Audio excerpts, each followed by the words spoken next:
kamu mau melakukan keinginan-keinginan bapakmu, Al-Quran pun menyatakan hal yang sama. Iyad'una min dunillah illa inatha, min duni illa inatha, wa iyad'una illa syaitanan marida. Yang Kristen sembah hanyalah setan yang durhaka. Yesus juga mengatakan begitu.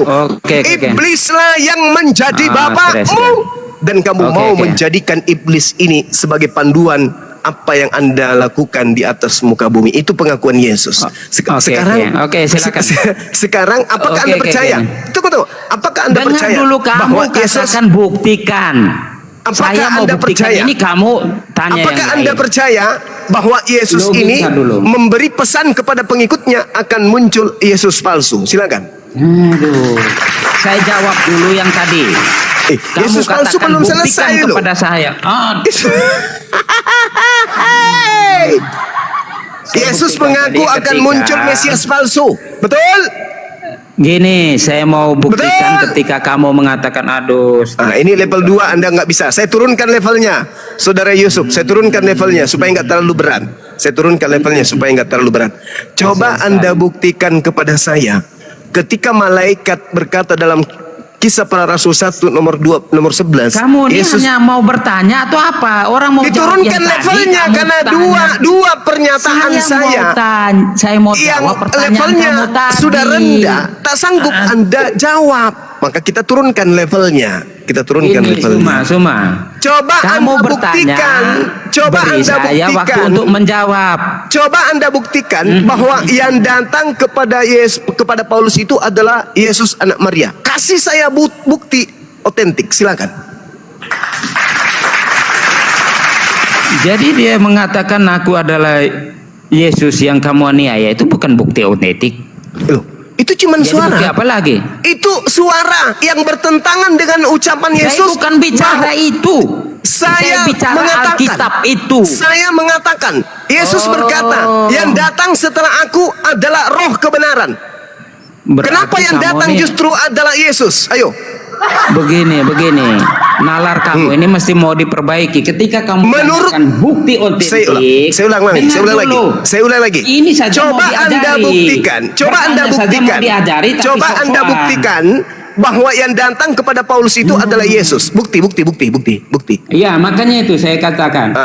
Pertanyaan itu saja mau diajari. Bahwa ketika kamu mau menanyakan bukti otentik, berarti saya menghadirkan apa yang ada. Ya, silakan Anda buktikan. Sekarang yang ada adalah Alkitab. Sekarang Anda buktikan bukan berdasarkan apa yang tertulis, tetapi Anda buktikan bahwa yang datang kepada Paulus itu adalah anak Maria. Silakan. Aduh, kasihan sekali. Anda yang kasihan. Bertanya saja mesti diarahkan. Ya, karena Anda tidak bisa menjawab. Gini, ayo. Karena pertanyaan kamu buktikan secara data yang datang kepada Paulus itu adalah Yesus. Silakan. Jadi saya katakan Alkitab itu apa? Itu bukan bukti otentik, itu bukti apa? Saya minta membuktikan yang datang kepada Paulus itu adalah Yesus. Bukti tafsiran ketika kamu katakan penafsiran atas ayat itu beda dengan bukti otentik. Aduh, ini saya lihat. Ini mana buktikan? Buktikan, jangan cuma celote aja. Buktikan kalau yang datang kepada Paulus itu Yesus, buktikan. Jadi di Alkitab itu apa? Dikatakan. Ya mana? Buktikan mana? Kalau itu adalah Yesus. Buktikan kalau itu adalah Yesus. Mana? Ya itu apa yang kamu baca tadi itu apa? Itu bukan bukti. Mana? Hanya suara. Siapakah engkau Tuhan? Berarti kamu tidak tahu bedakan tentang penafsiran atas itu dengan siapakah engkau Tuhan?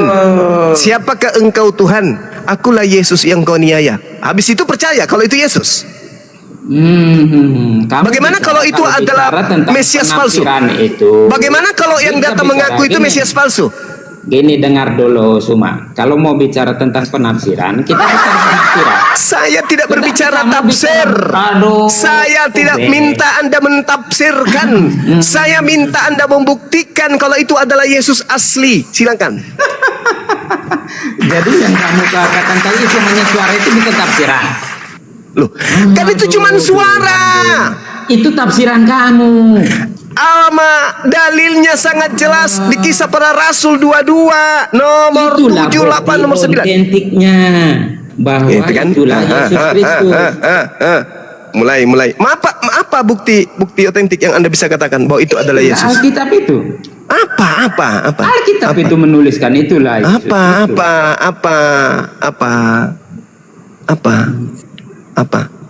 Apa? Mana buktinya itu adalah Yesus? Sementara itu hanya suara. Mereka menyertai aku, mereka yang menyertai aku memang melihat cahaya, tetapi suara Dia yang berkata kepada aku tidak mereka dengar. Ini juga kontradiksi dengan Kisah Para Rasul 9. Lucifernya ketawa, teman-teman. Bisa bedakan pertanyaan sendiri atau tidak pun masih bingung. Aduh. Saya minta bukti otentik. Mana buktinya kalau suara itu adalah Yesus? Mana buktinya kalau suara yang datang kepada Paulus itu adalah Yesus? Mana tafsiran, mana bukti otentik? Ini tidak berbicara mengenai tafsir. Ini tertulis di kitab saudara, di Kisah Para Rasul 9, ada suara yang datang mengaku Yesus. Artinya itu buktinya, bukti otentiknya itu ya Alkitab itu yang ada letter. Suara kan? Tertulis di situ. Itu ada suara kan? Buktikan bahwa suara itu adalah Yesus. Buktikan bahwa suara itu adalah Yesus. Itulah buktinya. Buktikan bahwa suara itu adalah Yesus. Yang tulisnya juga orang Kristen, Lukas, yang teman ya, buktikan kalau itu adalah Yesus. Itu adalah Yesus, memang itu Yesus. Jadi buktikan kalau itu adalah Yesus. Jadi itu siapa? Suara siapa? Loh, suara itu mengaku aku Yesus. Buktikan kalau itu benar-benar Yesus. Aduh. Di mana saya pun Saudara Yusuf. Saudara Yusuf, ketika Anda mendengarkan kemudian suara, ya, Anda tidak melihat makhluknya, kemudian ada suara mengatakan, akulah bom. Tapi Anda tidak melihat oknumnya. Apakah Anda seketika itu mengatakan itu adalah bom? Naikkan sedikit logikamu baru bicara. Oke. Udah, turunin. Ini dia sudah ampun dia. Masa yang disengketakan dijadikan alat bukti ini gimana ceritanya Pak Yusuf? Jangan yang disengketakan itu jadi alat bukti, gimana sih? Dia sudah kelabangkan tidak bisa lagi. Dia sudah angkat tangan, makanya dia hanya mencari cara untuk mengelak. Gimana caranya menghindar? Biarkanlah netizen yang menilai. Lihatlah saudara-saudara Kristenku, ya. Dia adalah Katolik yang kuat, tapi jadi bulan-bulanan. Bahas ya. Yang tadi mungkin bisa Bang dilanjutkan. Oh, yang tadi itu masalah Yesus palsu ya. Iya, untuk menepis kemudian apa yang Al-Quran katakan bahwa saudara Kristen itu adalah menyembah iblis. Saya kira itu relatif juga untuk dikatakan itu sudah diklaim bahwa dia menyembah iblis, karena ya menurut saya ini Yesus yang saya sembah sekarang adalah yang ada di dalam Alkitab. Iya. Oke. Saya menghargai itu Bang. Al-Quran saya mengatakan, Bismillahirrahmanirrahim. Alam ahad ilaikum ya bani Adam alla ta'budus syaitan. Bukankah aku telah memerintahkan kepadamu wahai anak cucu Adam agar kamu tidak menyembah setan. Berarti memang ada di antara makhluk bernama manusia di atas muka bumi ini menyembah setan. Itu juga Yesus katakan dan akui. Yohanes 8:44. Iblislah, setanlah yang menjadi Tuhanmu. Al-Quran juga mengatakan demikian. Dalam surah Yasin ayat 60. Begitu juga dalam Al-Quran surah An-Nisa. Wa iyyadu'una illa syaitanan marida. Yang mereka sembah tidak lain hanyalah setan yang durhaka.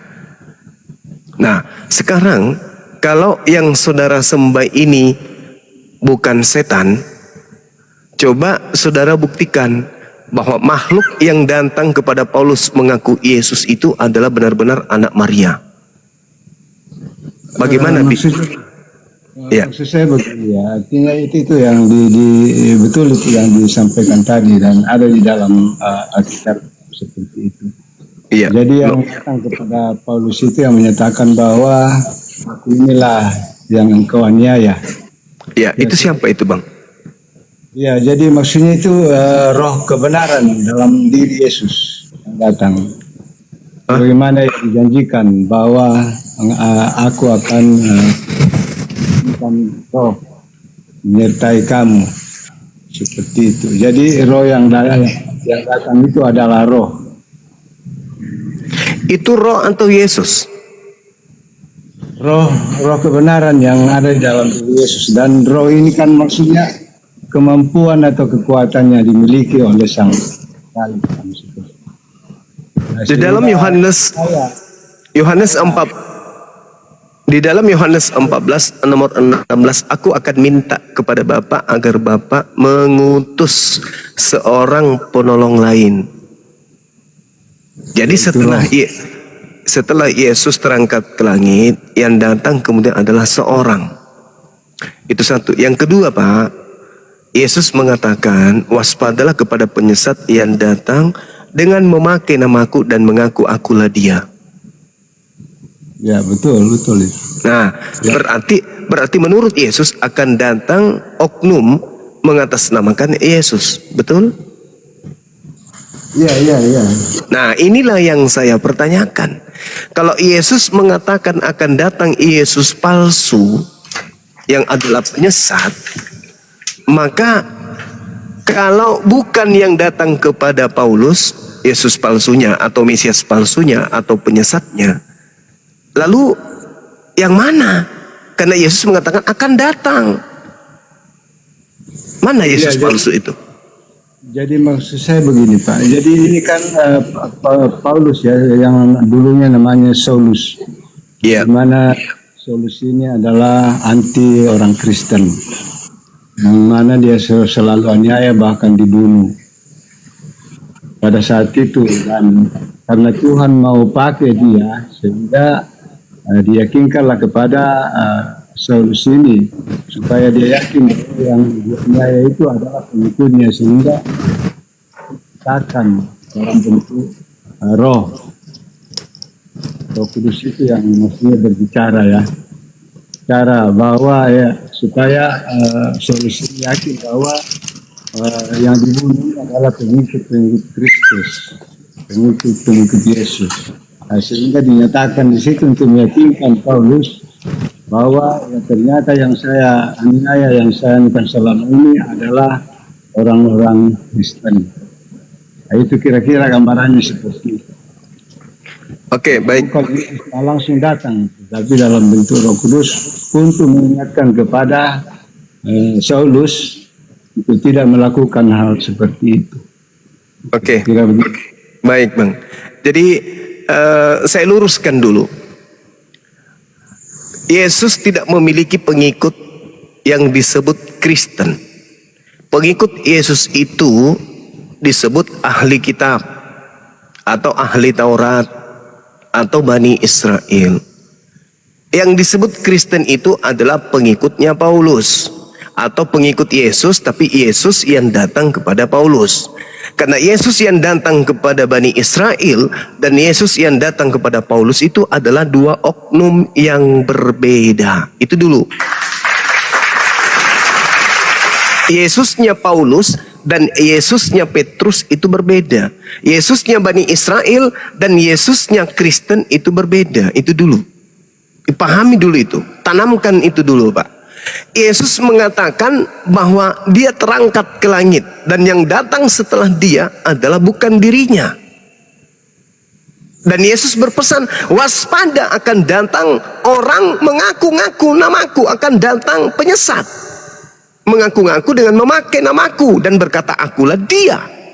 20 tahun setelah Yesus mewasiatkan wasiat sakti itu, tiba-tiba muncul benar ada makhluk yang mengaku Yesus. Padahal Yesus mengatakan di dalam Matius 24, jadi apabila ada orang berkata Yesus ada di sini, jangan pergi ke sana. Atau ada Yesus ada di sana, jangan kau pergi ke sana, jangan kau percaya. Sebab Yesus palsu dan nabi palsu akan muncul dan akan melakukan tanda-tanda dan mukjizat sekiranya mungkin bisa menyesatkan orang-orang pilihan juga. Itu kata Yesus.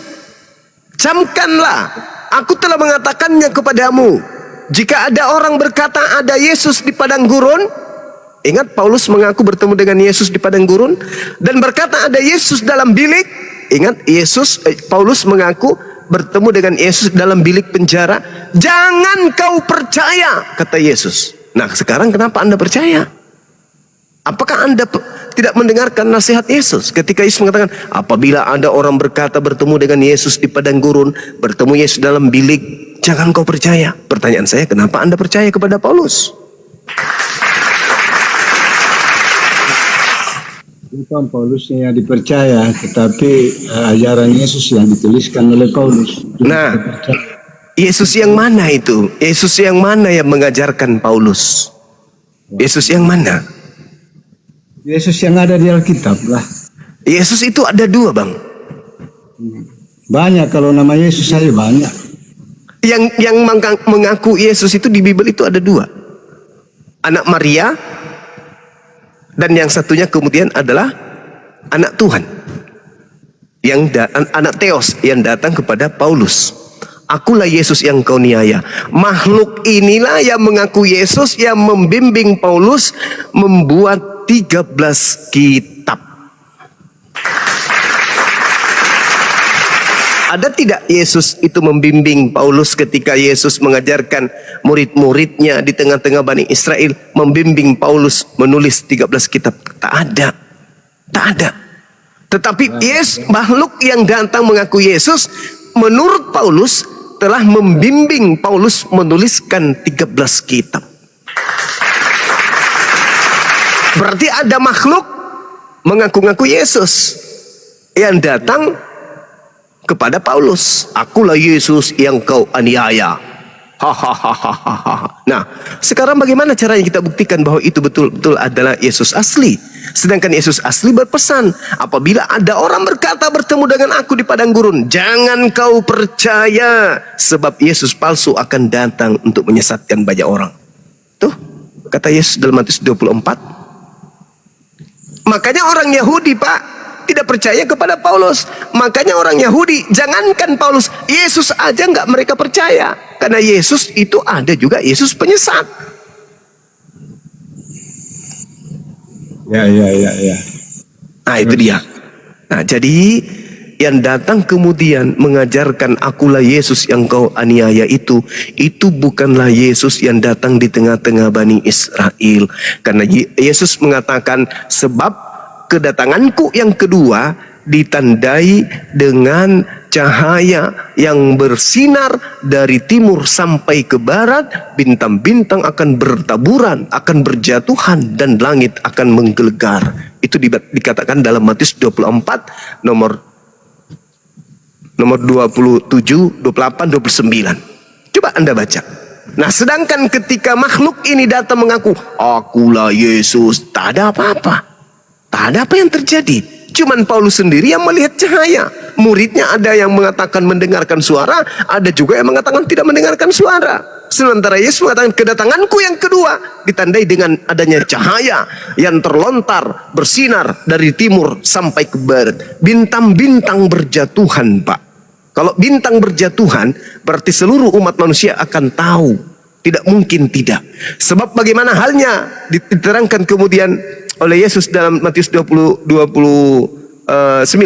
Segera sesudah siksaan pada masa itu, dikatakan bahwa bulan tidak akan bercahaya dan bintang-bintang akan berjatuhan dari langit dan kuasa-kuasa langit akan guncang. Itu kata Yesus. Tanda kedatangan Yesus yang kedua adalah bintang-bintang akan berjatuhan dari langit dan kuasa-kuasa langit akan guncang, kata Yesus. Apakah itu sudah terjadi?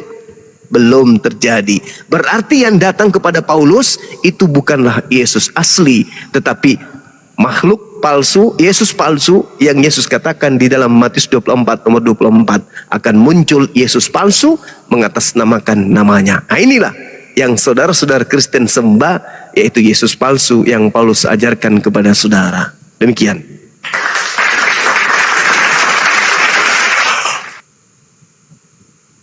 Ya, jadi saya sudah jelaskan tadi dalam artian bahwa bukan Yesus yang datang secara langsung, yang didengar suara dari padang gurun oleh Saulus, tetapi itu adalah Roh Kudus yang datang menyampaikan, mengingatkan kepada Saulus supaya dia bertobat, janganlah menganiaya orang Kristen.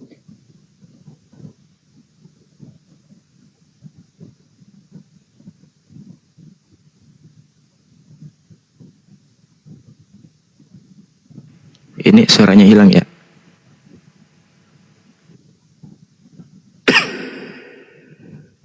Suaranya yang hilang apa orangnya yang hilang? Pak Lolon. Aduh.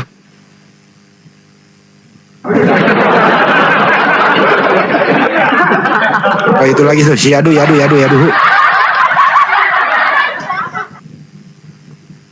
Yang uduhu minan nar. Yaduh. Oh, halo, selamat malam saudara-saudaraku yang aku kasihi. Ya, selamat malam. Waduh, ramai sekali nih ya. Ya, gimana? Ya, terusin Bang Yuma, topik tadi Bang Yuma. Iya. Ya, silakan Bang Zuma. Iya, silakan Bang. Anda mendengarkan apa yang saya paparkan tadi, kurasa. Enggak, jadi saya kurang memahami. Tadi saya tadi keluar sedikit jadi terpotong, jadi tidak utuh sekali. Jadi gini, Yesus yang saudara Kristen sembah itu bukanlah Yesus asli.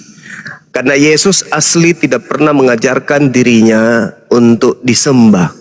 Yesus asli mengatakan kepada muridnya, hidup kekal diperoleh dengan cara mengenal Elohim, satu-satunya Tuhan, mengenal Yesus dirinya sebagai utusan Elohim. Itu syarat untuk masuk ke dalam surga. Menurut Yesus, Yohanes 17 nomor 3. Tapi menurut makhluk yang datang kepada Paulus, syarat untuk mendapatkan hidup kekal keselamatan itu adalah mengimani dirinya sebagai Tuhan itu sendiri. Ini sudah ada dua mata rantai pengajaran yang berbeda. Yesus asli mengajarkan imani dirinya sebagai utusan Tuhan, tapi Yesus asli mengatakan demikian. Yesus palsunya mengatakan imani dirinya setara dengan Tuhan, dan bahkan Tuhan itu sendiri yang datang mengambil rupa manusia. Efesus 2 nomor 6 sampai nomor 8, Kolose 2 nomor 9. Ini adalah pengajaran yang berbeda. Bahkan kalau Anda melihat, kita lihat ya saudara ya, dikatakan begini, Wahyu 3:21, Yesus akan duduk di atas tahta bersama-sama dengan Tuhan. Efesus 4 nomor 10, Yesus naik lebih tinggi dari semua langit untuk memenuhi segala sesuatu. Wahyu 2 nomor 22, Yesus akan memberikan bintang timur, Halal bin Zakar. Artinya, Yesus yang ada setelah Yesus asli terangkat ke langit adalah Yesus yang ingin menyamai pencipta langit dan bumi. Wahyu 22 nomor 16, akulah Yesus sang bintang timur. Nah, artinya kalau berbicara bintang timur berarti dia mengaku sebagai Lucifer, iblis. Yesus yang datang kemudian kepada Pulau Patmos ini mengaku sebagai iblis. Apa bukti bahwa dia mengaku sebagai iblis? Wahyu 22 nomor 16. Apa kelakuannya kemudian? Ingin menyamai pencipta langit dan bumi. Maka pesan-pesannya muncul kemudian. Kepada aku telah diberikan kuasa baik di langit maupun di surga maupun di bumi. Itu pesan-pesannya tuh. Akulah Alfa dan Omega. Akulah yang awal, akulah yang akhir. Akulah yang terdepan, akulah yang terkemudian. Itu pesan-pesannya. Sedangkan Yesus yang asli jelas, aku tidak dapat berbuat apa-apa dari diriku sendiri. Itu Yesus yang asli tuh. Aku tidak bisa berbicara dari diriku sendiri. Ada kesaksianku yang lebih penting dari Yohanes Pembaptis, bahwa semua mujizat yang aku lakukan adalah yang bersaksi bahwa engkaulah Bapa yang telah mengutus aku. Itu yang asli tuh. Aku datang di atas muka bumi ini bukan atas kehendakku sendiri. Bapakku yang ada di surga, dipermuliakanlah namamu. Itu Yesus asli. Nah, setelah Yesus asli, sebelum Yesus asli terangkat ke langit, dia berpesan akan datang setelah dia Yesus palsu. Matius 24 nomor 24, Lukas 21 nomor 8. Yesus palsu ini sebagai penyesat dan akan mengajarkan membawa-bawa nama Yesus dan mengaku bahwa dia adalah Yesus. Setelah Yesus terangkat, betul 20 tahun setelahnya muncul makhluk roh. Padahal di dalam 1 Yohanes 4 nomor 1 dikatakan, ujilah setiap roh, waspada. Gimana itu akhi?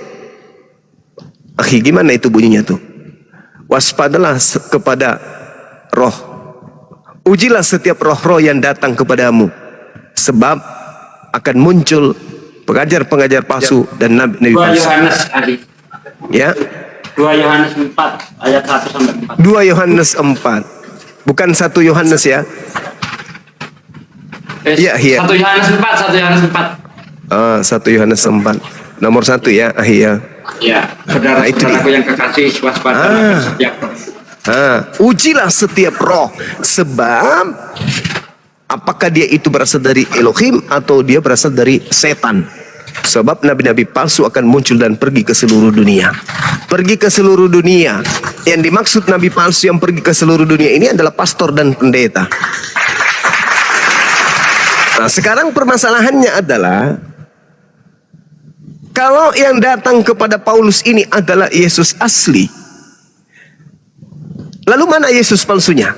Nah, itu mungkin Anda bisa sampaikan ke kita di sini. Yesus palsunya adalah bom-bom, Yesus palsunya adalah siapa? CP atau siapa yang Anda maksud? Karena Yesus mengatakan akan muncul Yesus palsu. Setelah terangkat ke langit, Yesus mengatakan, jadi apabila ada orang berkata kepadamu ada Yesus di sini, ada Yesus di sana, jangan engkau percaya. Camkanlah, aku telah mengatakannya kepadamu terlebih dahulu.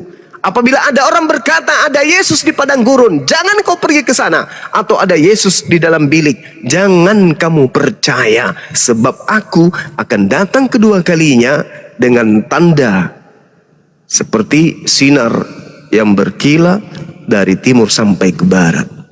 Bahkan di data selanjutnya dikatakan bintang-bintang akan berjatuhan setelah itu. Kemudian segala upaya yang terjadi, kemudian itu jelas diterangkan di dalam kitab saudara. Maksud saya, segala sesuatu yang selama ini kita rasakan damai, sejahtera, itu akan mengalami kekacauan disebabkan karena kiamat itu akan muncul. Kuasa-kuasa langit akan berguncang kalau Yesus datang untuk yang kedua kali. Apakah itu sudah terjadi? Belum. Berarti yang datang kepada penulis kitab Wahyu dan penulis kitab Galatia, Roma, Filipi dan seterusnya, itu bukanlah Yesus. Dengan kata lain, Kristen selama ini menyembah Lucifer alias setan. Gitu Bang.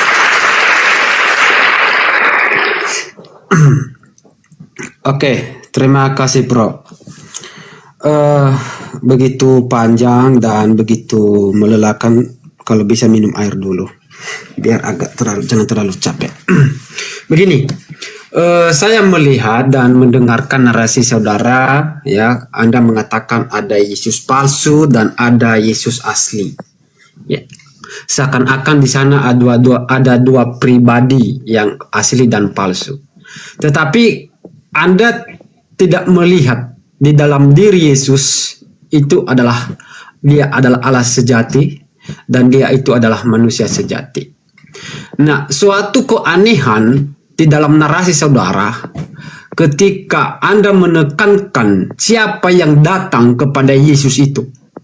Anda mengatakan itu adalah bintang timur dan lain sebagainya.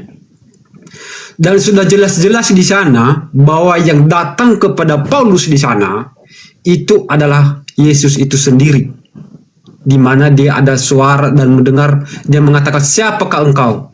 Dia menjawab, aku adalah Yesus yang engkau aniaya. Bagaimana mungkin engkau menarik dari Kisah Para Rasul ke Wahyu?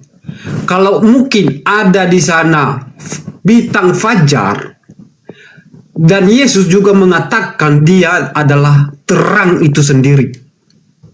Dia itu adalah terang, ya. Di mana juga ketika Yesus lahir, ada orang Majus yang datang, yang menuntun orang Majus itulah bintang yang menuntun mereka sampai ke tempat lahirnya Tuhan Yesus.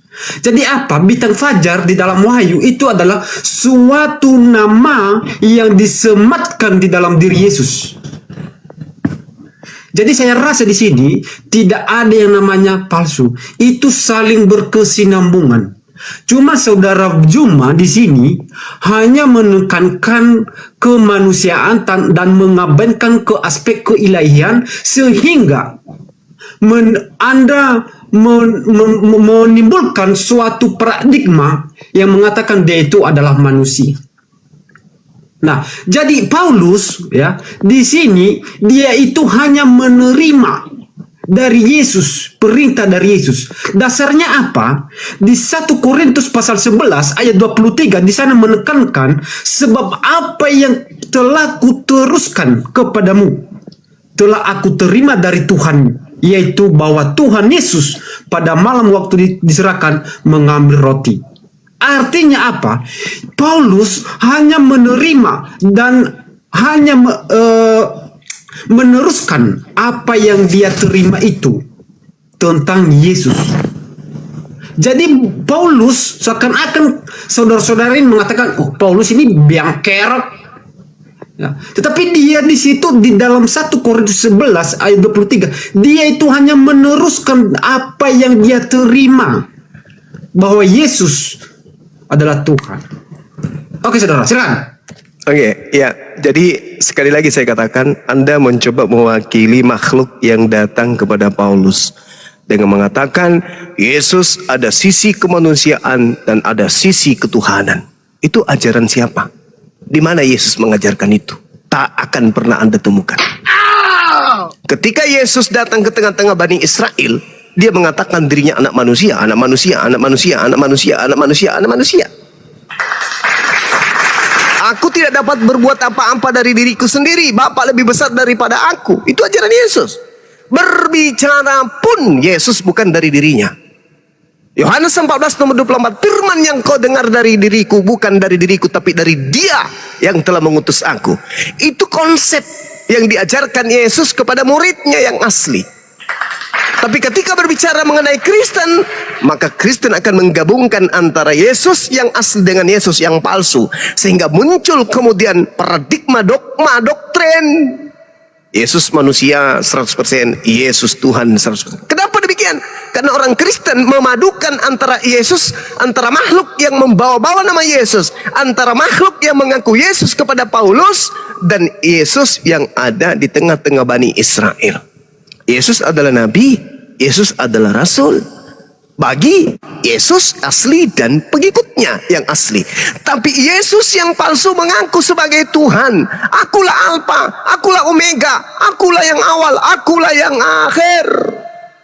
Dia mengaku sebagai Tuhan. Dan melalui nabi-nabinya, Yesus palsu ini kemudian mengajarkan bahwa dirinya adalah Tuhan itu sendiri. Mari kita lihat, mari kita buktikan.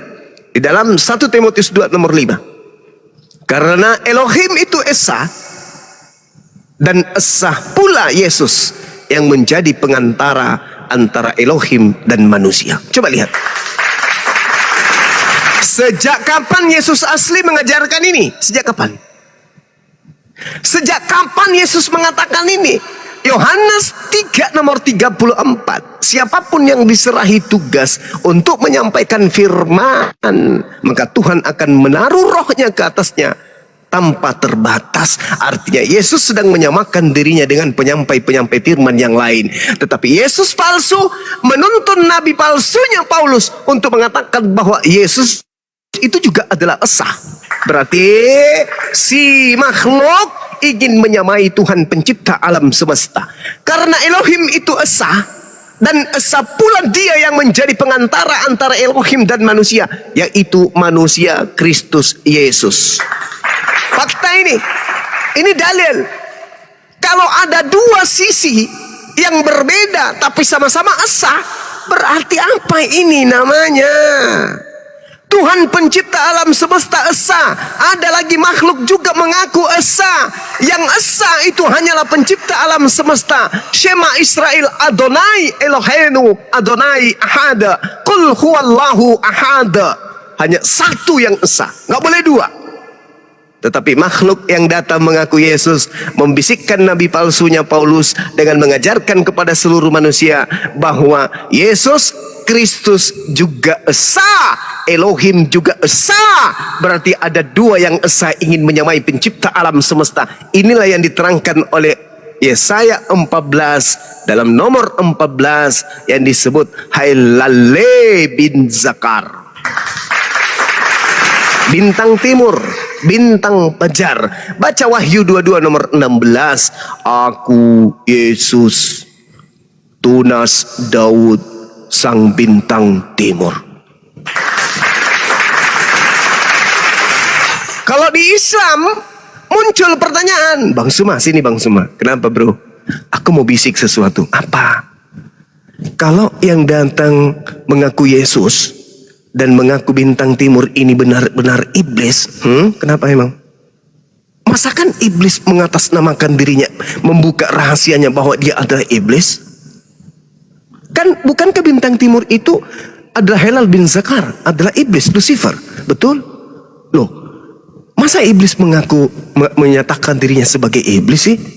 Apa jawaban Bang Suma kemudian? Iblis mengaku iblis karena iblis membuat makar, maka Allah membalas makarnya dengan makar yang jauh lebih dahsyat. Wa makaru wa makarallah wallahu khairul makirin. Iblisnya membuka dirinya sendiri bahwa aku adalah iblis.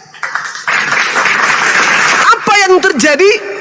Apakah tak ada orang yang terperdaya? Tidak. Justru karena dia mengaku iblis, mengaku bintang timur, miliaran manusia menjadi pengikutnya.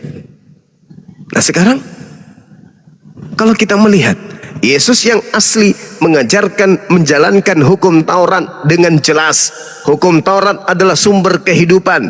Tidak ada orang yang selamat. Matius 5 nomor 19. Barang siapa yang meniadakan setitik hukum Taurat meskipun yang paling terkecil, lalu mengajarkan kepada orang lain, maka dia akan menempati tempat terhina di dalam kerajaan surga. Dalam kerajaan langit, bukan surga tapi kerajaan langit.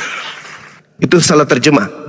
Artinya orang yang menghilangkan setitik pun dari hukum Taurat menurut Yesus asli, maka dia akan menempati neraka. Tetapi Yesus palsunya apa? Ketika datang kepada Paulus, woi Paulus, ya paman, ajarkan kepada manusia. Apa paman?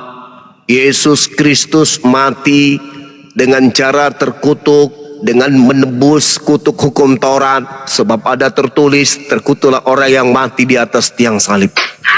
Siapa yang membisikkan Paulus menuliskan suratnya tersebut? Yesus yang mengaku bintang timur. Itu pasti.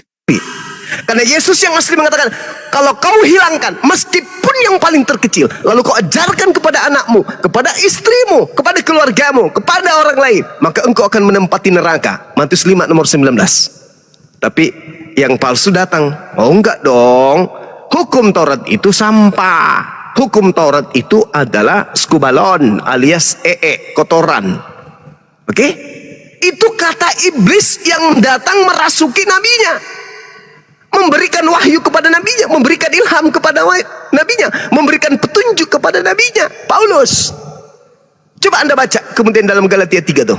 Dari mana ilmunya Paulus dengan mengatakan Kristus mati di atas tiang salib dengan cara terkutuk untuk menebus kutuk hukum Taurat?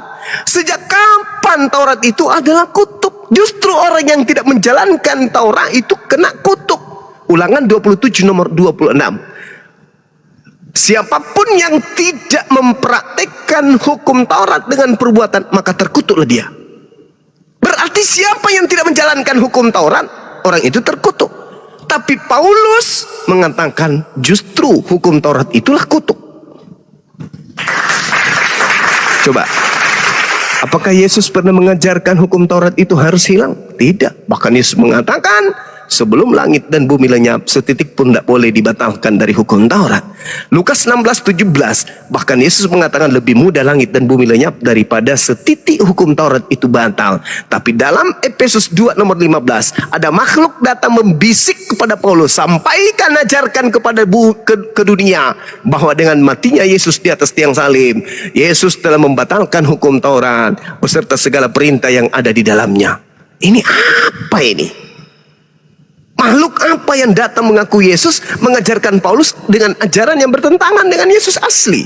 Pantas aja Yesus berpesan kepada pengikutnya, waspadalah kepada Yesus palsu yang akan datang kepadamu memakai namaku. Sekiranya mungkin mereka dengan mukjizatnya menyesatkan banyak orang. Matius 24 nomor 24, Lukas 21 nomor 8. Waspadalah kepada penyesat yang datang dengan memakai namaku dan berkata, akulah dia.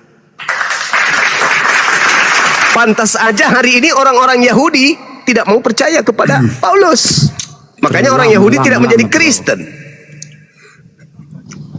Terlalu panjang. Oke, silakan. Sudah. Sorry. Ya, sudah.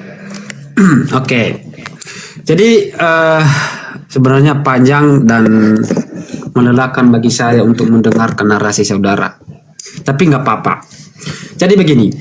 Tadi yang pertama, Anda memulaikan narasi Anda yang mengatakan dari mana itu ajaran Yesus itu adalah manusia sejati dan itu adalah ilahi sejati. Seakan-akan Anda tidak pernah membaca dan melihat ya di dalam Yohanes pasal 1 ayat 14 di sana. Di sana udah begitu jelas dan udah begitu terang di sana dia mengatakan firman menjadi manusia dan diam di antara kita. Jadi Anda seakan-akan tidak pernah melihat dan tidak pernah membaca ayat itu. Dan seakan-akan Anda, bagaimana mungkin? Seakan-akan itu merupakan suatu hal yang tidak mungkin di dalam logika Anda. Nah, bagaimana mungkin Anda membatasi kekuasaan Allah dengan akal budimu yang begitu kecil dan begitu terbatas? Nah, itu yang pertama. Yang kedua, ya, tadi saya menanggapi Anda mengatakan bintang timur. Ya, bintang timur itu seakan-akan itu adalah iblis atau Lucifer. Ya, di sana kita melihat bahwa Yesus itu adalah penggenapan di dalam perjanjian lama di dalam diri Yesus. Kalau kita melihat bilangan pasal 24 ayat 17, aku bacakan kepada kita. Aku melihat dia, tetapi bukan sekarang. Aku memandang dia, tetapi bukan dari dekat. Bintang terbit dari Yakub, tongkat kerajaan timbul dari Israel, dan meremukkan pelipis-pelipis Moab, dan menghancurkan semua anak Set. Itu merujuk kepada penglibatan siapakah itu bintang timur yang dimaksud di dalam kitab Wahyu. Bukan hanya itu, ada juga di dalam Yesaya 14 ayat 12 di sana mengatakan, "Wah, engkau sudah jatuh dari langit, hai bintang timur, putra fajar. Engkau sudah dipecahkan dan jatuh ke bumi, hai mengalahkan bangsa-bangsa." Itu sudah begitu jelas di dalam perjanjian lama, dan dilengkapi lagi di dalam perjanjian baru. Siapakah itu bintang fajar itu? Di dalam Matius pasal 2 ayat 2 mengatakan, dan bertanya-tanya, di manakah dia, raja orang Yahudi yang baru lahir itu? Kami telah melihat bintangnya timur dan kami datang untuk menyembah dia. Artinya apa? Bintang timur yang disematkan di dalam diri Yesus dalam arti Wahyu 22 ayat 16 itu disematkan di dalam diri Yesus. Itu udah jelas. Nah terus Anda membahas lagi tentang Paulus. Tadi saya udah jelaskan. Bentar dulu bro. Ya telepon kamu lah, mengambil Yesaya 14 itu untuk Yesus. Lanjut lagi.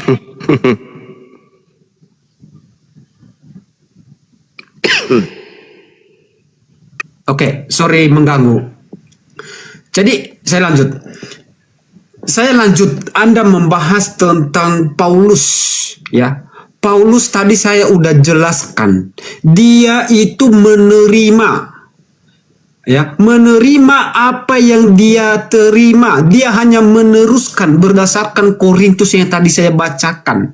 Dan ketika dia bertemu dengan Tuhan Yesus, ya, dengar, maka dia di situ diperbaharui, bertobat dan mengikut Yesus, dan dia memberitakan Injil itu kepada orang-orang, dan sampai sekarang Injil itu turun temurun. Itu adalah Paulus, bukan Yesus yang ketemu dengan Paulus. Bukan yang dimaksud adalah Lucifer yang Anda maksud, tidak. Itu adalah suara dari surga. Sama seperti Yesus ketika dibaptis di Sungai Yordan, begitu juga suara yang dari surga. Nah, itu jelas. Nah, Anda tadi terakhir menarasikan tentang hukum Taurat. Anda mengatakan Paulus, ya, mengatakan dia membatalkan hukum Taurat. Kita harus lihat bahwa hukum Taurat itu berlaku bagi orang Israel.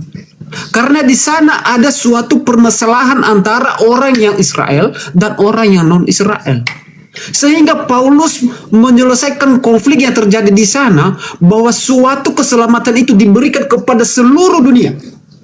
Namun hukum Taurat tetap berlaku bagi orang Israel, tetapi untuk non-Israel itu tidak. Kenapa? Karena Yesus sebagai pendamai, sebagai jabatan, sebagai imam yang mendamaikan manusia dengan Allah, dia adalah satu-satunya jalan keselamatan untuk menuju hidup yang kekal. Yohanes pasal 14 ayat 6. Udah jelas di sana. Akulah jalan dan kebenaran dan hidup. Tidak ada yang datang kepada Bapa kalau tidak melalui aku. Udah jelas di sana. Nah, jadi saudara Juma haruslah melihat alur-alur. Jangan mengambil jalan pintas terus Anda mempremi, oh ini ayat, ini yang dimaksudkan. No, tidak seperti itu, saudara. Jadi harus jadi harus melihat secara keseluruhan. Jangan ambil jalan pintas terus udah seakan-akan Anda sudah menemukan kebenaran itu. Oke, silakan. Oke, saya singkat aja. Tolong tunjukkan Yesus palsu yang muncul setelah Yesus terangkat ke langit. Mana Yesus palsunya? Yesus mengatakan akan muncul Yesus palsu. Mana? Tunjukkan ke saya. Oke. Saya akan menunjukkan di dalam bentar. Itu tentang Yohanes tuh, ada di dalam Yohanes. Bentar. Sabar ya.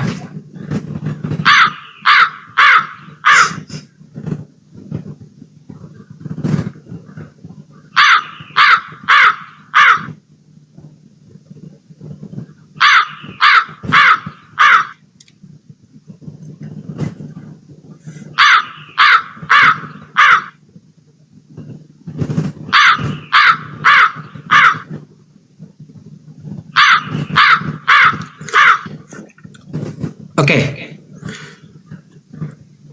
Yesus berpesan sebelum dia terangkat ke surga, dia akan mengutus yang disebut yang namanya penghibur, atau dalam bahasa Yunani itu parakletos. Ketika Yesus terangkat, maka 40 hari setelah kemudian, maka murid-murid mereka menerima yang namanya pencurahan Roh Kudus, atau disebut di dalam Kisah Para Rasul pasal 2 di sana Pentakosta, hari Pentakosta. Yang ditanya Yesus palsu, mana Yesus palsu?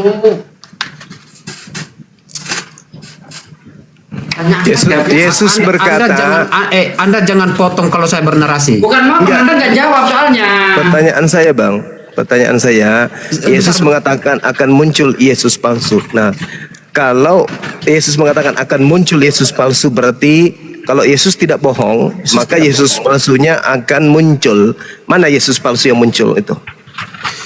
Ada atau tidak ada? Saya bercerita tentang janji Yesus dulu, tentang penghibur para Kristus, oke? Nggak perlu. Ya kita langsung ke puncaknya aja langsung. Yesus kan mengatakan akan muncul setelahnya Yesus palsu. Nah, kalau yang datang kepada Kristen, yang datang kepada Paulus ini bukan Yesus palsu, berarti Yesus palsunya mana? Silakan. Noise. Oke, saya mau tahu dasar Anda mengatakan ada Yesus palsu. Lukas 21 nomor 8, Lukas 24 nomor 23, dan juga 24. Lukas 24 nomor 23 sampai nomor 27. Oke, Lukas 24 23. Dan tidak menemukan mayatnya, lalu mereka datang dengan berita bahwa telah kelihatan kepada mereka malaikat-malaikat yang mengatakan bahwa ia hidup. Ini udah jelas. Apa yang dimaksud di ayat ini? Apa yang Anda permasalahkan? Yesus mengatakan akan muncul Yesus palsu. Lah, itu loh. Lukas pasal 24 Anda berikan 21 nomor 8. Berarti Anda enggak memberikan data yang benar Matius ini. 24 nomor 23 sampai nomor 27. Anda baca apa sih? Anda tadi bilang baca dalam Lukas pasal 23, betul? Kalau Lukas 21 nomor 8, kalau Matius 24 pasal 23, 24, 25, 26, 27. Ya, makanya ketika Anda kasih data harus jelas. Jadi kita jangan salah membaca gitu. Silakan. Matius 24 nomor 23 jadi kita harus tahu sampai 27. ayat apa yang Anda bawa gitu loh. Matius berapa, Bro? 23 sampai 24, Matius 24. Dalih nomor 25 sampai 27. Oke. Camkanlah ya Matius 24 ayat 25. Camkanlah. 23 mulai dari 23. Aduh, ya udah oke. Ya. Pada waktu itu, jika orang berkata kepada kamu, lihat, Mesias ada di sini, atau Mesias ada di sana, jangan kamu percaya. Sebab Mesias palsu dan nabi-nabi palsu akan muncul dan mereka akan mengadakan tanda-tanda yang dahsyat dan mujizat sehingga sekiranya mungkin mereka menyesatkan orang-orang pilihan juga. Terus mana Yesus palsunya mana? Oke, yang dimaksud di sini adalah orang yang mengakui bahwa dirinya adalah Mesias atau Yesus. Nah, mana? Ya belum ada. Kok belum ada pula? Lah, emang Padahal kata Yesus akan segera terjadi itu. Kau diam. Kau diam. Padahal kata Yesus akan segera terjadi itu. Sugi, kau diam. Sugi, kau diam. Jadi aku sama Pro Juma yang mau. Jadi jangan ada ketika di sini. Aku tanya sama Pro Juma, ya, yang dimaksud Yesus atau Mesias palsu di sini yang mana? Soalnya ketika ada orang yang mengatakan aku adalah Yesus, apakah Paulus mengatakan dia adalah Yesus? Ada makhluk yang datang kepada Paulus mengaku Yesus. Akulah Yesus yang kau aniaya. Itulah dia. Ayo, semangat lagi. Dari mana Anda mengatakan makhluk sedangkan itu udah jelas-jelas itu adalah suara dari surga atau Yesus sendiri? Dari mana Anda tahu bahwa itu adalah suara Yesus? Bukankah di dalam Apa? Udah jelas ketika Yesus dibaptis ada suara dari surga. Itu adalah perarel dari sana. Itu lain ceritanya. Yesus mengatakan setelah aku akan muncul orang mengaku bertemu dengan Yesus di padang gurun dan di dalam bilik. Ketika Paulus datang ke Damsik, menuju ke Damsik, di padang gurun dia bertemu dengan makhluk mengaku Yesus. Siapakah engkau Tuhan? Akulah Yesus yang kau aniaya. Oke, yang Anda maksud di dalam Matius pasal 24 ayat 23 di sana, dia yang dimaksud adalah orang yang mengaku dia adalah Mesias, dia adalah Yesus. Betul. Sedangkan Paulus dia adalah seorang yang menerima yang bertemu dengan Tuhan Yesus dan itu dia meneruskan. Dia yang meneruskan. Dari mana Anda tahu bahwa yang ditemui Paulus ini adalah Yesus asli atau Yesus palsu? Dari mana Anda tahu? Anda ketika melihat suara dari surga ketika Yesus dibaptis di Sungai Yordan, itu adalah merupakan suatu paralel yang kita bisa tarik di mana Allah dari surga bersuara. Saudara, ketika Yesus dibaptis, suara yang muncul itu suara Bapa. Tapi ketika Paulus menuju ke Damsik, suara yang muncul itu adalah suara Yesus. Sementara Yesus mengatakan akan muncul Yesus palsu. Artinya makhluk atau manusia atau malaikat atau setan yang mengaku Yesus akan muncul. Pertanyaan saya, dari mana Anda tahu bahwa yang mengaku Yesus itu adalah Yesus anak Maria? Dari mana Anda tahu? Dari sana sudah jelas kalau di dalam bahasa Yunani dia memakai kurio. Iya tahu, saya tahu. Iya, saya tahu. Iya tahu kan? Tahu iya. Sama justru yang saya tanya ini, makhluk yang mengaku kurio ini itu siapa? Ya itu Yesus yang dari mana Anda tahu itu Yesus? Loh, dia yang berkata kepada Paulus, dia yang mengaku. Bisa tidak iblis mengaku Yesus? Bisa enggak? Loh, tidak bisa. Bagaimana Anda mengatakan tidak bisa? Sedangkan sedangkan iblis ingin menyamai Tuhan. Sedangkan Tuhan itu adalah yang maha tinggi. Yesus hanya manusia biasa. Coba. Anda harus melihat ketika Paulus tersungkur dan jatuh dan itu dia buta, dia melihat cahaya. Tanda-tanda orang yang kerasukan roh setan buta matanya. Bentar. Matius 12 nomor 22. Dia melihat cahaya. Dia melihat cahaya dan mendengar suara dari surga itu. Jadi, cahaya apa ini? Bukankah bintang timur itu adalah cahaya? Bukankah Lucifer itu adalah cahaya? Anda baca di dalam Markus 10 nomor 18. Baca dengan teliti.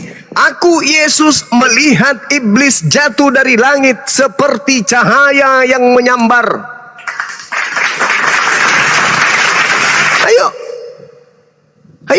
Kalau Anda mengatakan yang datang kepada Paulus itu adalah Yesus asli, mana Yesus palsunya? Anda mengatakan belum datang. Berarti yang datang kepada Paulus ini siapa? Kalau Anda mengatakan belum datang. Udah. Oke, saya membacakan kepada saudara. Silakan.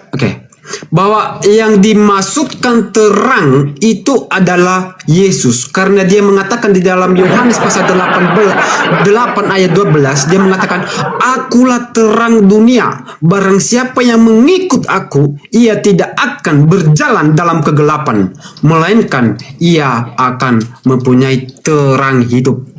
Jadi apa yang dia lihat, apa yang Paulus lihat di atas, dia itu adalah terang atau Yesus itu sendiri. Berdasarkan Yohanes 8 ayat 12 mengaku Yesus dia adalah terang, akulah terang.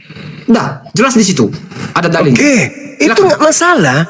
Yesus mengaku terang.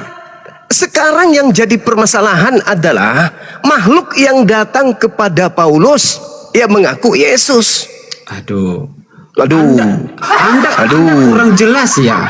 Ketika saya mengatakan, saya udah kasih dalil kepada Anda. Matius 24 Anda sudah membaca bukan?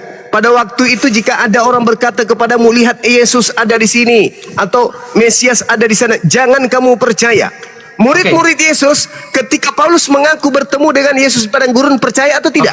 Oke. Saya tanya sama Anda, apakah Paulus mengaku dirinya adalah Mesias dan Yesus itu sendiri? Jawab dulu. Iya, kenapa? Apakah Paulus mengaku dirinya itu adalah Mesias atau Yesus sendiri? Paulus tidak mengaku Mesias. Itu kan berarti bukan kepada dirinya kan? Sekarang Betul. Yesus mengaku Mesias dan nabi palsu. Berarti ada Yesus palsu dan ada rasul palsu. Yang Anda permasalahkan di sini, saya mengamati Yang Anda saya mempermasalahkan tentang siapa yang berbicara itu kepada Paulus. Betul sekali. Tumben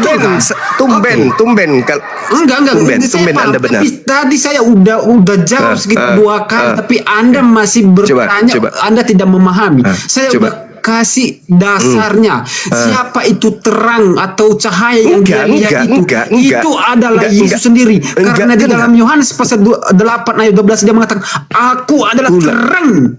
Iya, Dunia. saya ngerti. Dia adalah terang dunia. Mengerti saya paham itu. Yang saya tanya, Yesusnya berkata dalam Matius 24, ada Yesus palsu. Camkan aku telah mengatakannya terlebih dahulu padamu. Dasarmu Yesus. Oke. Dasarmu Yesus palsu mana? Yang Lukas itu. Ya, Matius 24. Bagaimana mungkin itu digenapkan kepada Lucifer atau yang Anda maksudkan itu tidak? Tunggu. Kita belum sampai ke Lucifer, belum. Nanti Anda menceritakan kalau sampai situ. Ini dulu. Di dalam Matius 24 nomor 26 kata Yesus, jadi apabila orang berkata kepadamu, lihat Yesus ada di padang gurun, jangan kamu pergi ke situ. Atau Yesus ada di dalam bilik, jangan kamu percaya. Pertanyaan saya, adakah orang yang pernah mengaku bertemu Yesus di dalam bilik? Adakah orang yang pernah mengaku bertemu Yesus di padang gurun? Jawab. Itu Lukas pasal 24 ayat 23. Itu adalah orang yang mengaku dirinya adalah Matius. Itu Matius adalah 24. orang yang mengaku dirinya adalah aku adalah Mesias, aku adalah Yesus itu. Itu adalah. Tetapi kita melihat ada Paulus ketika dipanggil, dia tidak mengatakan ke dalam dirinya bahwa aku adalah Mesias atau Yesus, tidak. Tetapi apa yang dia terima dari Yesus berdasarkan Korintus, dia meneruskan itu. Siapakah engkau Tuhan? Akulah Yesus yang kau aniaya. Ini ada makhluk mengaku di padang gurun kepada Paulus sebagai Yesus. Ini siapa? Sedangkan Yesus mengatakan, camkanlah aku sudah mengatakannya terlebih dahulu kepadamu. Apabila ada orang berkata kepadamu, lihat Yesus ada di padang gurun, jangan kamu pergi ke situ. Atau lihat Yesus ada dalam bilik, jangan kamu percaya. Oke, udah. Jadi saya melihat Anda itu menambah-nambahkan ayat yang tidak berdasarkan ayat tersebut. Anda mengatakan di padang gurun. Bagaimana mungkin Paulus dia bertemu dengan Tuhan Yesus di padang gurun? Adakah di ayat bagaimana mungkin di Kisah Para Rasul 9 itu menceritakan Yesus bertemu dengan Yesus di padang gurun? Apa ada ayatnya di situ? Paulus mengaku bertemu dengan Yesus pada saat dia menuju ke Damsyik. Dia berada di padang gurun. Terus tadi kamu bilang di padang gurun. Di padang gurun, betul. Emang ada padang gurun di Cina? Di Cina. Timur Tengah, Bang. Timur Tengah. Termasuk tempatnya Paulus ini, itu padang gurun semuanya. Yerusalem menuju Damsyik itu adalah padang gurun. Yang aku tanya, ada nggak ayatnya di situ ada berkata padang gurun? Ini Matius 24 nomor 26. Itu kan nubuatan Nabi yang Mesias yang mengaku dirinya di sana. Apakah siapa itu yang di dalam pernah mengaku Paulus? bertemu Yesus di padang gurun? Siapa? Tidak ada di sana Anda ini adalah yang ada tekankan di padang gurun. Apakah saya ada tanya gurun di ayat ini? Matius 24 nomor 26. Jadi apabila orang berkata kepadamu, lihat Yesus ada di padang gurun, jangan kau pergi ke situ. atau lihat Yesus ada di dalam bilik. Bilik dalam bahasa Yunani adalah taimeong. Artinya bilik rahasia atau penjara. Jangan kamu percaya. Pertanyaan saya, siapa yang pernah mengaku bertemu Yesus di dalam bilik penjara? Siapa? Siapa? Dengar dulu. Saya mau nanyakan tentang siapa Mesias yang di padang gurun. Apakah Paulus bertemu dengan Tuhan Yesus melihat saya itu di padang gurun? Apakah ada berdasarkan kisah para rasul 9 itu? Ada enggak? Katanya itu. Ada. Dan menuju ke Damsyik. Pada saat dia menuju ke Damsyik itu dia melalui padang gurun atau melalui pulau? Ada mana ayatnya? Coba saya baca. Ayat mana? Kisah para Rasul 22. Kisah para Rasul 9. Ya. Kisah para Rasul betul. Saya baca kalau ada kata padang gurun. Ya, silakan. Kisah berapa, Bro? Loh, tadi yang saya katakan apa? Silakan Anda baca. Iya, mulai dari nomor 1 sampai nomor 11, 12. Ayatnya mana kata yang otentik dengan kata padang gurun? Mana? Ayatnya mana? Mana? Ayat berapa? Saudara. Iya, mana? Saudara, saya katakan kepada saudara dulu. Oke, Anda baca di dalam Kisah Para Rasul 18. Oke. Anda lihat di sana bagaimana Paulus menjelajahi daerah-daerah pedalaman, menjelajahi daratan, daerah-daerah pedalaman. Mana padang gurunnya? Kata padang gurunnya di Kisah Para Rasul tentang pertobatan. Mana? Dikatakan di dalam kitabmu di Kisah Para Rasul 18, Paulus itu menjelajahi daratan. Paulus mengajar ke daerah-daerah pedalaman. Padang gurun itu wilayah Israel, wilayah Arab. Itu padang gurun semua itu. Apalagi di abad pertama. Itu semuanya adalah padang gurun. Oke. Siap. Allahu Akbar. Masya Allah. Oke. Begini saudara. Tadi Anda mengatakan Mesias yang mengaku dirinya mengaku di padang gurun berdasarkan Matius. Nah, saya pertanyakan, apakah Paulus berlihat cahaya itu di padang gurun? Ada ayatnya? Loh, tunjukkan kepada saya. Yesus itu menjelajahi daerah pedalaman dan tiba kemudian di Damsyik. Kisah Para Rasul 19. Dia menjelajahi daratan. Daratan itu padang gurun, Ayo. Yang aku tanya, mana ayatnya padang gurun, saudara? Allahu Akbar, Masya Allah. Anda bernarasi pakai data. Sekarang Anda menambahkan saya tidak menambahkan, saudara. Gini nih. Saya sampaikan kepada saudara, ya. Ketika kemudian dikatakan di dalam kitab bahasa Yunaninya eremos itu tempat sunyi atau padang gurun. Ya, dasarnya mana? Dasarmu apa? Jangan asumsi. Ketika dia menuju ke Damsyik, jelas di dalam kitabmu sendiri di Kisah Para Rasul 19 dikatakan bahwasanya Paulus menjelajahi daratan, Paulus menjelajahi daerah-daerah pedalaman dan tiba di Efesus. Itu dalil. Saya bermain asumsi bisa. Sekarang saya tanya. Dalil yang aku minta sama Anda. Sekarang saya tanya sama saudara. Terangkan diri Anda dulu. Saya tanya dulu. Apa? Daerah Yerusalem sampai ke Efesus, sampai ke Damsyik pada abad pertama itu padang gurun atau sudah merupakan kota? Saya nggak ada dalilnya. Saya ulang pertanyaannya. Saya ulang pertanyaan. Dari kota Yerusalem, Yudea sampai kepada Damsyik, abad pertama itu sudah kota besar atau lautan atau padang gurun? Jawab. Saya tidak bisa memberikan keterangan karena tidak ada dalil. Karena kalau saya berbicara atas dasar dalil, bukan asumsi. Ingat itu. Saya ulang lagi.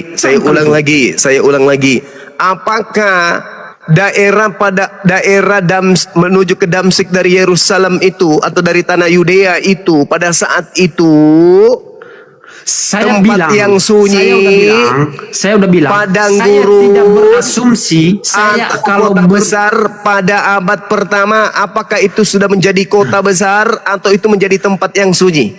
Dengar. Hei. Kalau saya mau diskusi itu harus ada dalil Iya, dan harus saya pertanggungjawab. saudara, Saya saudara. tanya sama Anda sekarang, dalil Anda mengatakan nabi palsu yang di padang gurun yang mengaku dirinya Mesias, apakah Saudara. itu dikatakan kepada Paulus? Apakah di Saudara. mana? Apakah Paulus bertemu dengan Yesus itu adalah di padang gurun? Mana dalilnya? Saudara. Aku minta. Mana dalilnya? Kasih tunjuk sama saya kalau biar saya baca sama Anda. berbicara mengenai kata eremos dalam Matius 24 nomor 26, eremos itu artinya tempat yang sunyi. Oke, ayatnya mana? Ayatnya mana? Matius 24 nomor 26, Cak Ayu. Itu tentang nubuatan tentang nabi palsu. Dan Mesias palsu, betul? Betul. Tetapi yang aku tanya sama Anda, tunjukkan kepada saya ayat yang Anda katakan di padang gurun bertemu Paulus dengan Yesus. Matius Mana dalilnya?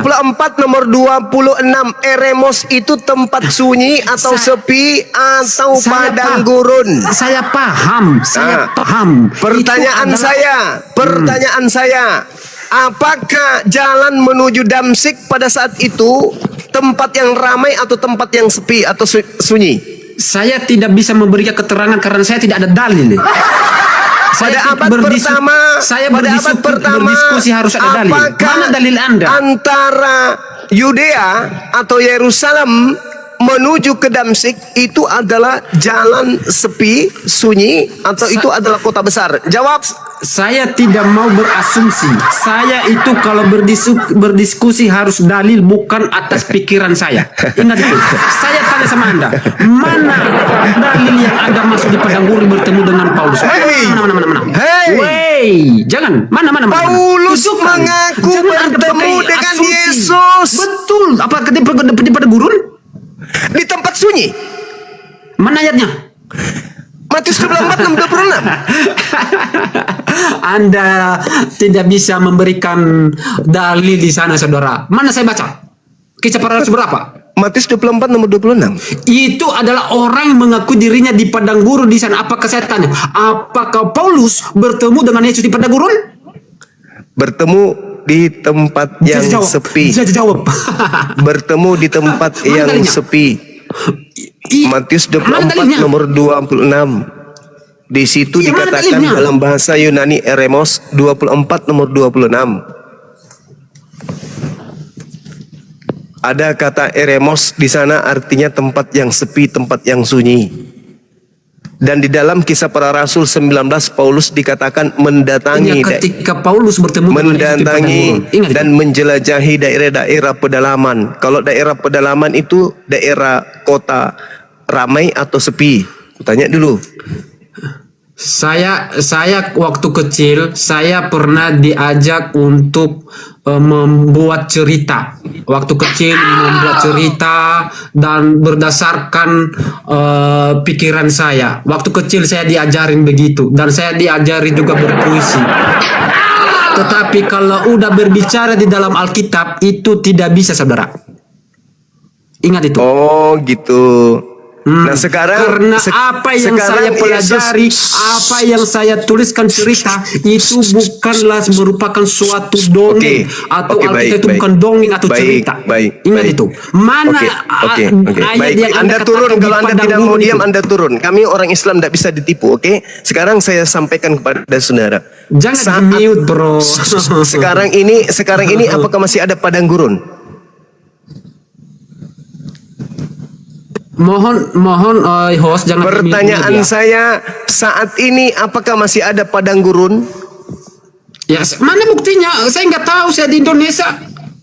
Ya, berarti Matius 24 ini tidak akan tergenapi. Ingat, Anda yang bernarasi harus berikan data yang jelas, jangan hanya asumsi, hanya cerita. Saya juga bisa bercerita seperti Anda. Turunkan aja ini host. Ini orang tidak ada kualitas.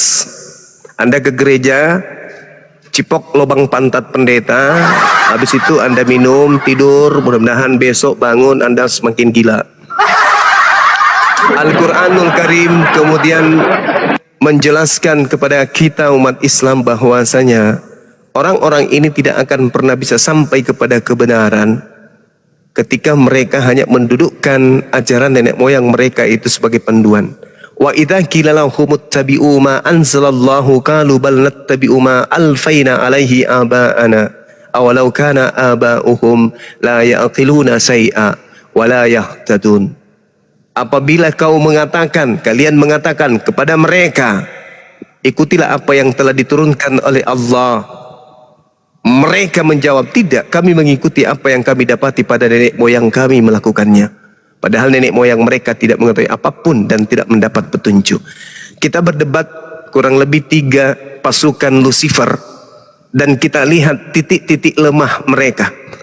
Titik lemah mereka itu, ya, simpul-simpul lemah yang ada pada narasi mereka itu terletak bagaimana kemudian kita melihat mereka memutar balikkan lidah mereka untuk melakukan tipuan-tipuan. Tapi itu nggak berlaku bagi umat Islam. Itu nggak berlaku bagi umat Islam. Sabar dulu. Sabar. Itu jelas ya teman-teman. Bagaimana kita lihat penyembah-penyembah Lucifer ini melakukan yang kayak gitu cuma. Sabar, Bung. Sabar. Sehingga kemudian Al-Quran itu menjelaskan dengan sangat jelas, wa idza husyiran nasu kanu lahum a'da wa kanu bi ibadatihim kafirin.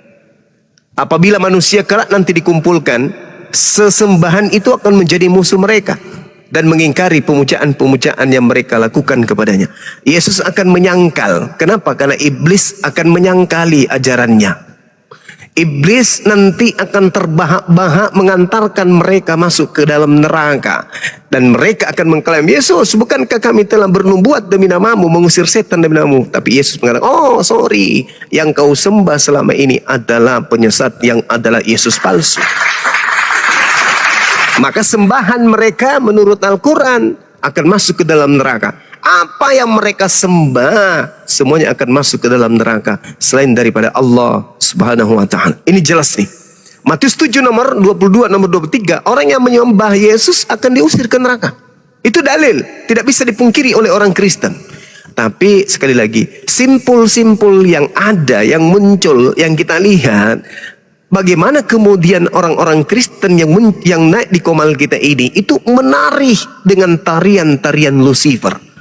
Anda lihat, Anda menjadi saksi. Bagaimana dia menikung kiri kanan. Mana Yesus palsunya, mana Yesus aslinya, Mesias palsu dan seterusnya. Mereka mencoba menarasikan. Saya sudah mengatakan bahwa saya dalam kitab saudara dikatakan Matius 26 nomor 20, Matius 24 nomor 26. Di situ diterangkan dengan bahasa Yunani eremos. Eremos itu artinya tempat-tempat yang sepi, atau tempat sunyi, atau padang gurun, atau hutan belantara. Dan di dalam Kisah Para Rasul 19 dikatakan bahwa Paulus menjelajahi daerah-daerah pedalaman. Artinya Paulus mendatangi tempat-tempat sepi, mendatangi tempat-tempat sunyi atau padang gurun. Dan terbukti dia mengaku bertemu Yesus di padang gurun atau di tempat yang sepi. Di dalam bilik penjara pun dia mengaku bertemu dengan Yesus. Coba. Sedangkan Yesusnya memutuskan perkara itu dengan sah, dengan valid di dalam Bible. Sebab sama seperti kilat memancar dari sebelah timur dan melontarkan cahayanya sampai ke barat. Demikian pula kelak kedatangan anak manusia. Dalam hal ini adalah Yesus. Segera sesudah siksaan pada masa itu, matahari akan menjadi gelap dan bulan tidak bercahaya dan bintang-bintang akan berjatuhan dari langit dan kuasa-kuasa langit akan guncang. Itu adalah kejadian yang terjadi setelah Yesus itu datang untuk yang kedua kalinya. Apakah bintang-bintang sudah berjatuhan? Belum. Apakah kuasa-kuasa langit sudah goncang? Belum. Berarti yang datang kepada penulis termasuk Paulus itu bukanlah Yesus anak Maria, melainkan adalah Halal bin Zakar, sesuai yang tertulis dalam Wahyu 22 nomor 16. Akulah Yesus, tunas Daud, bintang timur.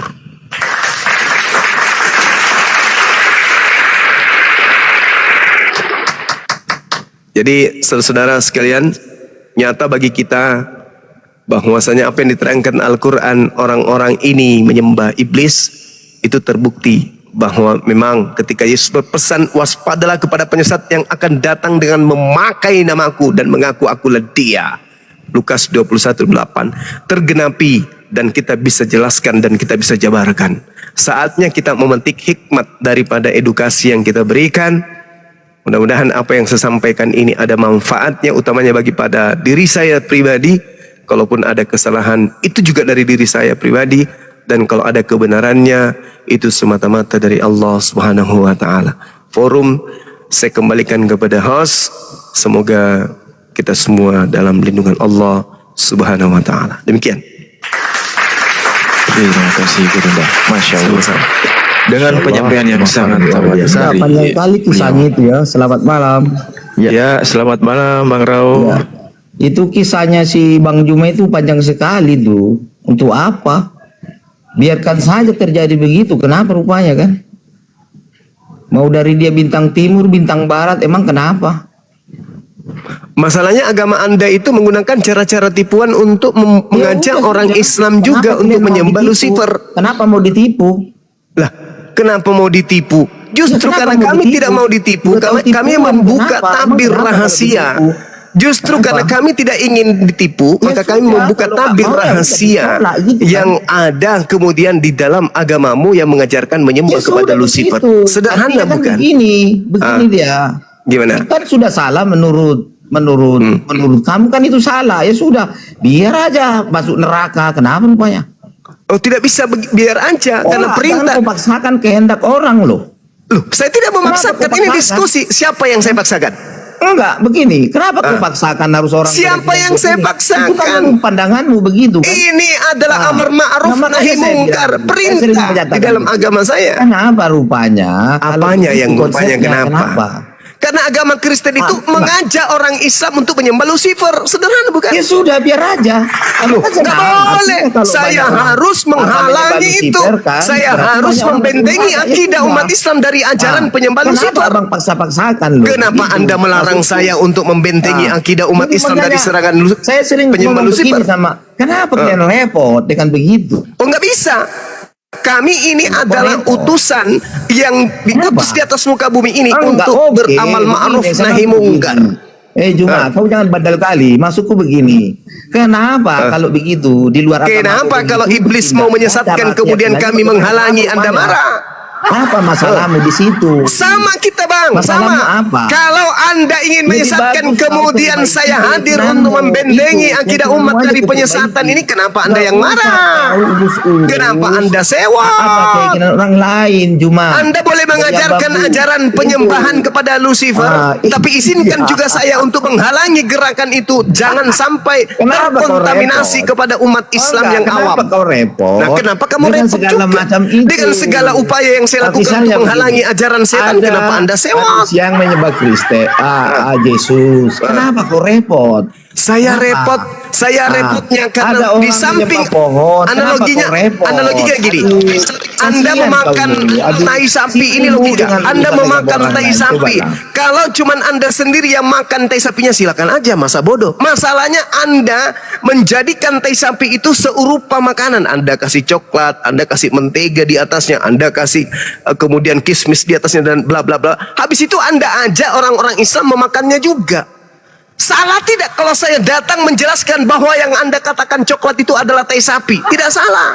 Salah tidak kalau saya hadir mengajarkan umat Islam bahwa yang disuguhkan oleh Anda itu adalah tai sapi? Jangan Anda makan. Tidak salah. Karena agama saya mengajarkan amar ma'ruf nahi mungkar. Wal takum minkum ummatu yad'una ilal khair wa ya'muruna bil ma'ruf wa yanhauna 'anil munkar wa ulaika humul muflihun. Jangan Anda terbakar kalau rahasia agama Anda kita bongkar. Jangan. Jangan Anda panas kalau saya mengatakan Anda menyembah Yesus palsu. Jangan Anda emosi kalau Bang Suma kemudian membuka tabir rahasia ajaran Lucifer 2000 tahun menguasai kalian. Jangan emosi. Oke, silakan Anda ajarkan ajaran penyembahan terhadap Lucifer. Saya juga akan mengajarkan umat Islam untuk jangan terpengaruh dengan Indomie demi untuk menyembah kepada Lucifer. Itu fakta, nggak ada omong kosong. Itu fakta, nggak ada omong kosong. Nggak ada omong kosong, itu fakta. Itu fakta. Oke? Usap aja dada kalian. mati dalam menyembah Lucifer. Silakan aja. La ikraha fiddin. Tapi izinkan saya membuka tabir rahasia yang ada. Bahwa saudara-saudara Kristen yang menganut agama yang diwariskan penjajah sungguh penyembah Yesus palsu. Yesus asli tak pernah mengajarkan dirinya disembah. Tapi Yesus palsu melalui para nabi-nabinya, yaitu para pendeta dan pastor, mereka kemudian mengajarkan bahu-membahu mengguncang dunia dengan mengajarkan anak Adam menyembah kepada makhluk yang bernama Yesus yang mengaku Lucifer.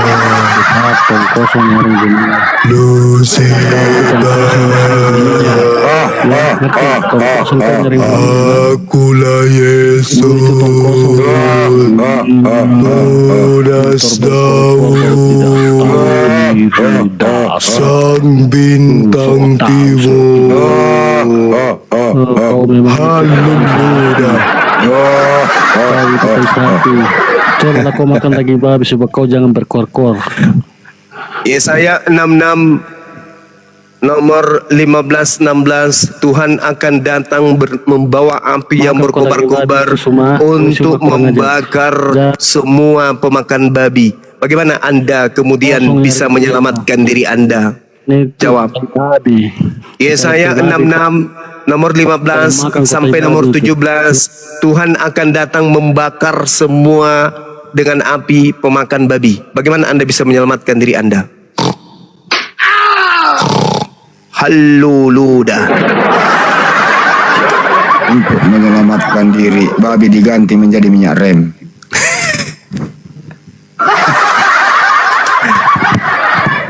Halluluda.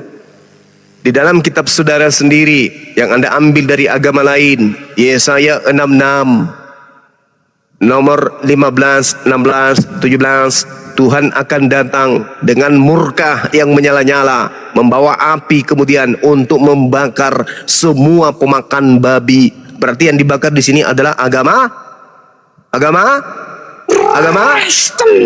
Halluluda.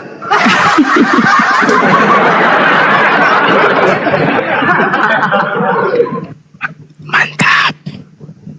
Ya. Al-Quranul Karim menjelaskan kepada kami umat Islam bahwasanya innama tunziru manittaba'az zikra wa khasyiyar rahmana bil ghaib fabashshirhu bimaghfiratin wa ajrin karim. Sesungguhnya engkau hanya memberi peringatan kepada orang-orang yang mau mengikuti peringatan dan orang-orang yang takut kepada Allah yang Maha Pengasih, walaupun mereka tidak melihat Allah, maka berilah mereka kabar gembira dengan ampunan dan pahala yang mulia. Saudara-saudaraku, kalau saudara sudah menyadari bahwa selama ini Anda menyembah Lucifer, Halail bin Zakar, Allah Maha Pengampun, yuk mari kembali menuju kepada Allah. Tanggalkan jubah yang selama ini Anda gunakan, karena jubah yang Anda gunakan itu adalah jubah yang tidak pernah diajarkan oleh para nabi.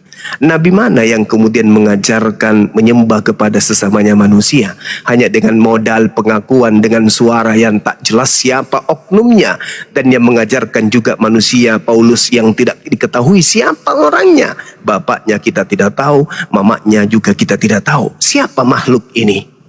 Mari kembali, tanggalkan itu. Innama tunziru manittawa'az zikra wa khasyiyar rahmana bil ghaib fabashshirhu bimaghfiratin wa ajrin karim. Sungguh kami ini hanya memberi peringatan kepada kalian yang mau menerima peringatan ini. Tapi bagi saudara yang benci terhadap apa yang saya sampaikan, maafkan saya, Bung. Tugas saya sudah selesai. Tanggung jawab saya sudah selesai. Saya sudah menjalankan amar ma'ruf nahi mungkar, perintah Allah, untuk mengajarkan manusia kepada kebenaran. Kenapa di niut? Inilah Ini sudah saya lakukan, ini saya sudah praktekkan. Semuanya kembali saya serahkan kepada Allah. Semoga saudara-saudara Kristen bisa mendapatkan hidayah sehingga tidak lagi menyembah kepada setan atau Lucifer atau bintang timur yang datang mengaku-ngaku dengan membawa nama Yesus. Ya, saya kira begitu, saudara-saudara. Kalau masih ada pasien yang akut, saya boleh menghadapinya untuk disembuhkan. Tapi kalau pasiennya itu ya sudah ilmunya tidak penyakitnya tidak terlalu parah, mungkin boleh diberikan kepada yang lain. Demikian untuk sementara, silakan. Siap, sama-sama. Ada 3 pasien di sini kurun dah. Dideteksi dulu gejala awalnya seperti apa. Haleluya. Gimana coba kalian itu? Bagaimana? Menurut analisa buku Tatang Sutarman, gejala awalnya itu mereka kalau debat sama nyemot. Jadi gejala awalnya itu Bang Juma kalau debat sama nyemot. Nyemot berkata, "Hai manusia, kau itu diberi akal, saya tidak. Tapi saya sesama nyemot tidak menyembah nyemot. Kamu itu manusia diberi akal. Kenapa kau sesama manusia?" Gejala dari situ, kira-kira begitu. Oh gitu. Ya. Berarti ulaika hum syarrul bariyah. Betul.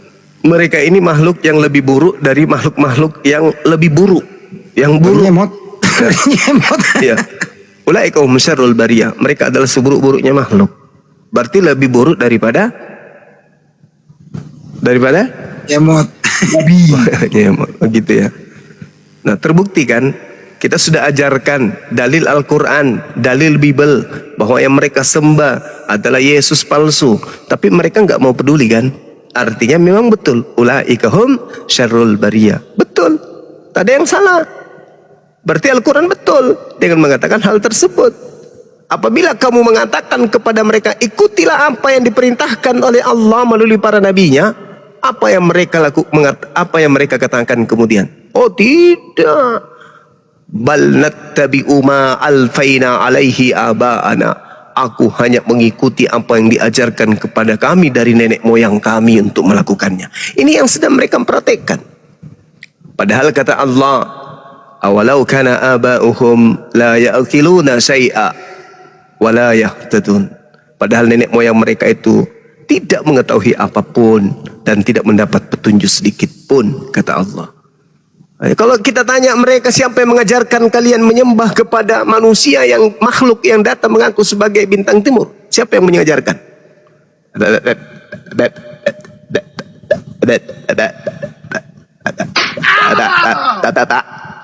Enggak ada bisa jawab. Ada. Jadi saudara-saudaraku yang saya kasihi, ya, ayo mari gunakan akal sehat saudara semuanya. Jangan mau diperhamba kemudian oleh iblis, karena Yesus pun mengatakan, iblislah yang menjadi bapakmu dan kamu mau melakukan keinginan-keinginan bapakmu. Dia adalah siapa rupanya yang bilang Yesus disembah? Orang Kristen itu beribadah, melakukan penyembahan terhadap Yesus. Bahkan Yesus mereka dudukkan setara dengan pencipta alam semesta yang maha tinggi. Itulah kau yang salah, sosok tahu kau. Sosok itulah namanya sosok tahu. Jadi sama aja kayak gini. Gimana mungkin kau tahu isi rumahku? Kau nggak pernah ke rumahku. Saya cukup mengetahui Kristen melalui Bible. Alah, goblok kali pun kau. Itulah kegoblokanmu itu yang. Jadi saya harus melihat Kristen itu dari mananya? Dari Bible atau dari mana? Kan Bible yang harus menjadi tolak ukur, bukan? Benar kan? Bukan mulut saudara yang hanya Kristen ajaran kasih. Kristen itu kasih kepada siapapun. Aku berkata kepadamu, apabila ada orang yang membuat jahat kepadamu, jangan kau membalas, melainkan apabila pipi kirimu ditampar, belikan bukan pipi kanan. Itu kan yang Anda mau katakan. Jangan nilai Kristen dari Bible-nya, tapi lihat ajaran kasih. Itu kan yang Anda ingin jajakan. No, tidak. Tidak ada larangan di dalam Al-Quran untuk belajar Bible. Dan tidak ada larangan di dalam Bible untuk Islam mengkaji Bible. Nggak ada. Begitu juga Anda. Silakan Anda kuliti Al-Quran. Saya pun akan menguliti saudara punya Bible. Dan saya mendapatkan ternyata Yesus memberi pesan kepada pengikut aslinya. Akan datang penyesat yang adalah Yesus palsu. Dan ternyata Kristen ini pengikutnya sang Yesus palsu tersebut. Bantah saya dengan dalil, bantah saya dengan ilmiah, jangan cuman menghujat. Oke? Boleh jadi yang saya sampaikan ini pahit, boleh jadi yang saya sampaikan ini sakit, tapi pahit dan sakit belum tentu hal negatif untuk Anda. Oke? Bisa jadi ini adalah asbab musabab Anda mendapatkan hidayah, Anda mendapatkan kebenaran, otak Anda terbuka, akal Anda berfungsi, Anda meninggalkan agama atau ajaran yang diajarkan atau diwariskan oleh penjajah. Boleh jadi. Siapa bilang tidak? Sangat boleh jadi. Hari ini Anda marah, hari ini Anda murka kepada Bang Suma. Tapi begitu Anda merenungkan, Anda duduk, buat kopi, buat teh, duduk sambil merenungi apa yang saya sampaikan. Pelan-pelan Anda akan mendudukkan apa yang kusampaikan itu adalah sebuah kebenaran. Hidayah akan datang. Yang tadinya benci berubah menjadi cinta. Banyak orang dalam binaan saya tadinya benci kepada Bang Suma, menyumpahi Bang Suma, ingin menyembelih Bang Suma, ingin membunuh Bang Suma. Tetapi ketika dia duduk dengan tenang merenungkan apa yang Bang Suma sampaikan, sampai kepada titik hidayah. Dan mengatakan apa? Saudaraku Suma, terima kasih atas paparan saudara. Berkat paparan saudara yang membuat saya marah, membuat saya murka, yang membuat saya bersumpah untuk melenyapkan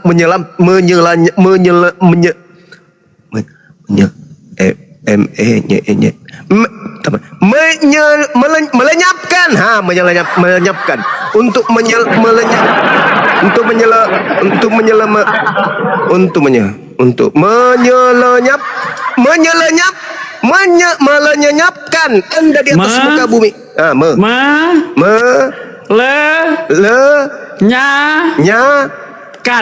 Oke.